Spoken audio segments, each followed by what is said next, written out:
title. Nobody knows I'm secretly rich, and it's hilarious. So, here's the thing. I might be obscenely wealthy, but no one in my life has any idea. And, honestly, I'm having the time of my life watching it all unfold. Let me explain. I come from old money, but I grew up in a super normal small town where fancy meant eating at Olive Garden. My parents were low-key, and they raised me to keep my wealth on the down low.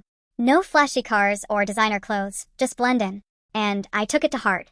Fast forward to now. I'm 28, living in a modest apartment with 2 roommates who think I'm broke because I always Venmo them for rent last minute.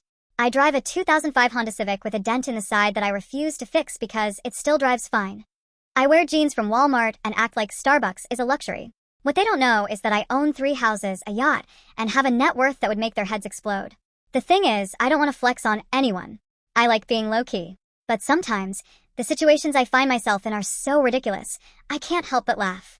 For example, last week, my roommate, Jake, was panicking about how we'd split the electric bill because it went up by $40.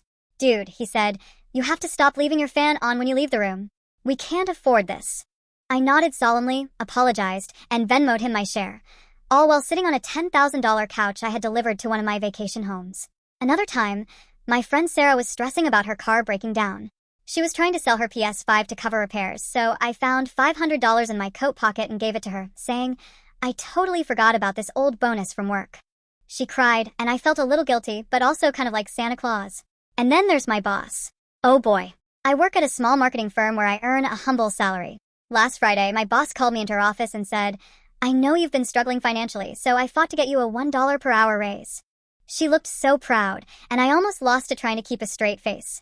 The best part? My wealth doesn't make me act snobby or entitled. It's just funny seeing how people treat me when they think I'm broke. I've learned who's generous, who's stingy, and who's just plain clueless. But sometimes the secret gets hard to keep. Like when my roommate walked in on me browsing private jet listings as a joke, I lied and said it was for a meme. Or when my friends invited me to a camping trip and I had to pretend I didn't have a house in the mountains 5 miles away. One day, I might tell them the truth. But for now, I'm just enjoying the show. Update 1. Hey everyone, it's been a while since I posted, and I figured it was time for an update. Things have gotten even crazier, and keeping my secret is becoming harder than I thought. So first off, remember my roommate Jake?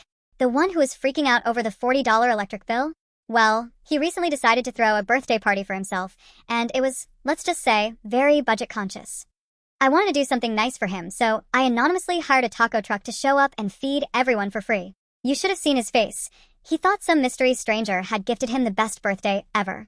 I was dying inside but kept my cool. Then there's Sarah. She's been really stressed about her student loans lately, and it's been breaking my heart. So, I decided to accidentally leave an old lottery ticket lying around that just so happened to be a winner. It wasn't a huge amount, just enough to pay off her loans and give her some breathing room. She called me crying, saying, I found this ticket on the counter, and when I checked it, it's real. This is life-changing. I just smiled and told her it must have been her lucky day. Now, here's where things get wild. My boss. The one who gave me the $1 per hour raise? She's apparently been bragging to the higher-ups about how she's helping me through tough times. I found out because one of the executives pulled me aside and said, We're so proud of how hard you're working despite your financial struggles. I almost choked on my coffee. This woman is building her whole reputation on my fake, rags to riches story. But the biggest twist? My parents came to visit recently and accidentally let it slip that I own the mountain house. My friends were all, Wait, what house? I had to play it off like, oh, it's just this old cabin my family's had forever. Nothing fancy. They bought it, I think. The thing is, I'm starting to feel like my double life is catching up to me. I don't mind being the broke friend, but the lies are piling up and I'm not sure how long I can keep this act going. Anyway, that's where I'm at. Should I come clean or just keep the charade going for a little longer?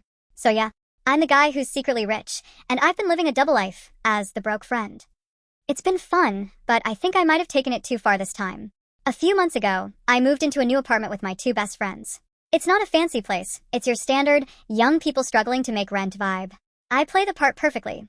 Thrift store furniture, ramen dinners, and complaining about the price of eggs. But here's the thing. I got tired of eating garbage food all the time. I mean, I could cook, but why bother when I have the money to outsource it? So, I decided to secretly hire a private chef. Hear me out. I set it up so the chef delivers meals to my room every evening. They're disguised as takeout orders so my roommates don't get suspicious. Genius, right? Well, it worked at first. The problem started when my roommates began asking questions. Dude, where are you getting all this fancy takeout? I thought you were broke, Jake asked one night as I tried to sneak a filet mignon into my room. I panicked and said, oh, my aunt keeps sending me gift cards. She's obsessed with this new delivery app. They bought it. Or at least I thought they did. Last week, things really escalated. My chef accidentally labeled one of the containers with their business name, Gourmet by Gregory. Jake found it in the trash and Googled it. Turns out, Gregory is a Michelin-starred chef who charges more for one meal than our monthly rent. Jake showed the container to Sarah, and they both cornered me in the living room. Care to explain why you're eating Michelin-starred food while we're out here, surviving on frozen pizza? Sarah asked, holding up the container like it was evidence in a court trial. I froze. My brain short-circuited. I won a contest. They didn't believe me. Jake pulled out his phone and said, okay, let's call Gregory and ask about this contest. At this point, I had two options. Come clean or double down on the lie. Naturally, I doubled down. Wait, I shouted. Okay, fine. The truth is, I've been volunteering at a food bank and they gave me these meals as a thank you. I didn't want to make you guys feel bad, so I didn't say anything. They actually bought it. Sarah even said, wow, that's really nice of you. Jake looked a little suspicious, but he didn't push it. Now I'm living in constant fear that they'll find out the truth. Gregory keeps texting me about menu preferences, and I have to delete the messages immediately. I've started sneaking my meals into the apartment in random shopping bags to avoid suspicion. I don't know how much longer I can keep this up. Should I come clean or just ride this out until we move out?